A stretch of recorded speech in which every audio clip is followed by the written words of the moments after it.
Indonesia versus Malaysia, Piala AFF U23. Malaysia tidak lagi sesumbar dan siapkan kejutan dari Amerika.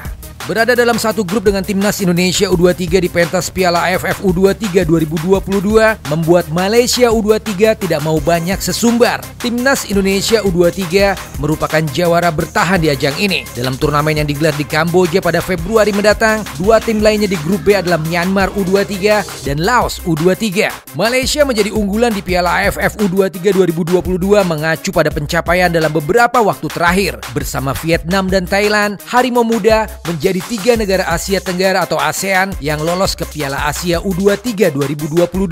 Jika Malaysia, Vietnam, dan Thailand melenggang ke Piala Asia U23, maka timnas Indonesia U23 sebaliknya. Kesebelasan berjuluk Garuda Muda itu rontok di babak kualifikasi. Malaysia dilarang terbuai dengan label sebagai favorit di Piala AFF U23. Harimau Muda harus tetap waspada, mengingat para pesaing juga mengalami peningkatan, termasuk timnas Indonesia U23. Setiap negara di ASEAN menunjukkan peningkatan dan tidak ada lawan yang mudah. Demikian kata pelatih Malaysia, Brett Maloney. Maloney juga menyinggung manuver sejumlah negara yang tetap serius berkancah di Piala AFF U23 dengan memanggil pemain yang berkompetisi di luar negeri. Sebagian besar tim juga sudah mulai mencari atau mendatangkan pemain yang bermain di luar negeri seperti Eropa, Jepang, hingga Inggris untuk memperkuat tim.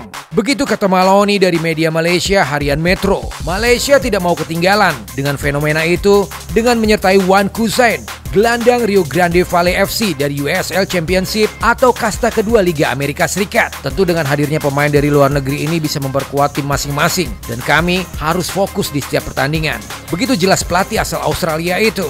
Jadwal Malaysia di Piala AFF U23 2022 tanggal 21 Februari 2022. Timnas Indonesia versus Malaysia U23. Laga di Stadion Marodok Tekno National Stadium Phnom Penh. Alright, demikian berita bola hari ini. Bagaimana komentar Anda? Terima kasih sudah menyimak. Keep healthy and stay positive. Hasta la vista.